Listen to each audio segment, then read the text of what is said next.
Hello, it's British Gas, your gas supplier. We're here with a court warrant. Can you please open the door? Otherwise there are lots of them open it for you.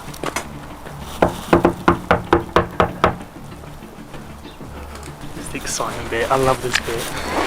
Which bit? This bit. I love this bit.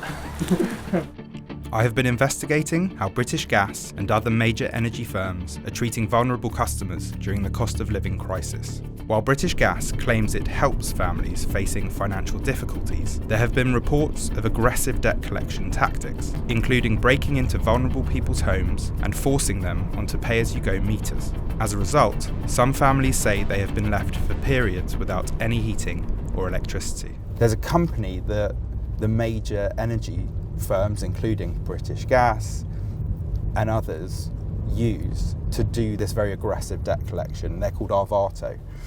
And when I found out about this, I applied to work there undercover. I've had a tiny bit of training over the last week, and I've had an interview, and today is my first day on the ground shadowing one of their debt collectors.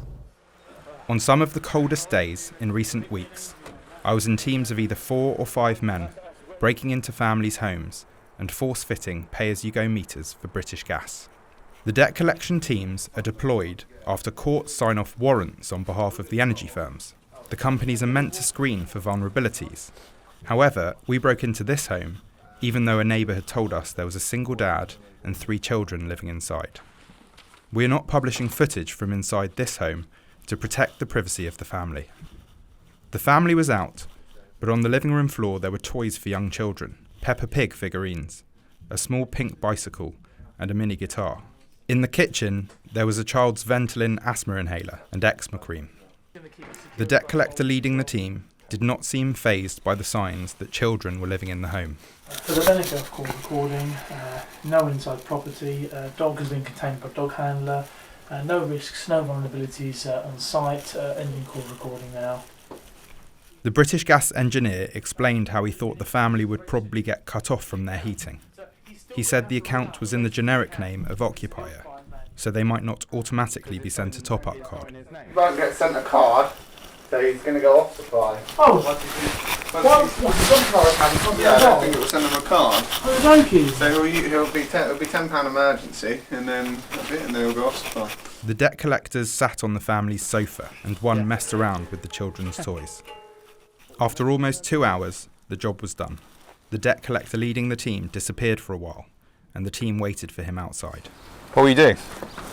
Toilet. Oh, right. The same agent offered me tips on judging a customer's vulnerability. But if they're just saying, oh, I'm a single mum and I've got 3 kids, and that's not vulnerability. Right. It is a vulnerability, but I'm a bit old school and a bit hard-nosed. I was in teams sent to enforce warrants for British Gas at homes where customers included a 77-year-old man, as well as a young mother aged 25 who had 4 children. The youngest was a newborn baby. Like, how old are your children? My youngest is like 3 weeks old. Oh. We are showing some footage inside this customer's home, as she has since given her permission. When we entered her home, she apologised for falling behind on her energy bills, which she said had jumped recently from £54 to £364 per month. During the visit, she became emotional and said she would have switched the heating off and just worn a quilt over her clothes if it weren't for her young children. I hate this flat so much.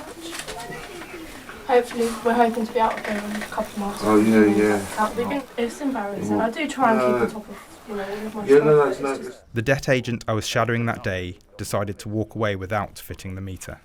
He said other agents may well not have acted how he did.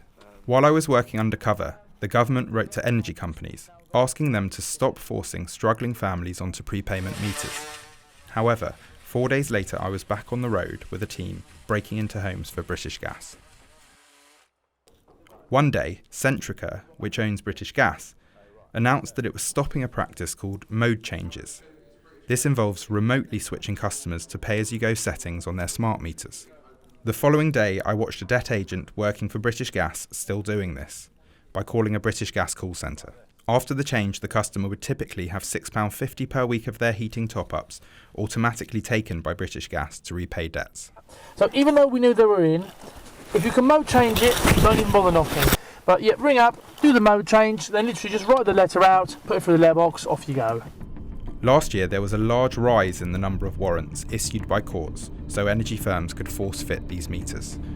There are now calls to ban energy firms from pursuing this kind of aggressive debt collection for good.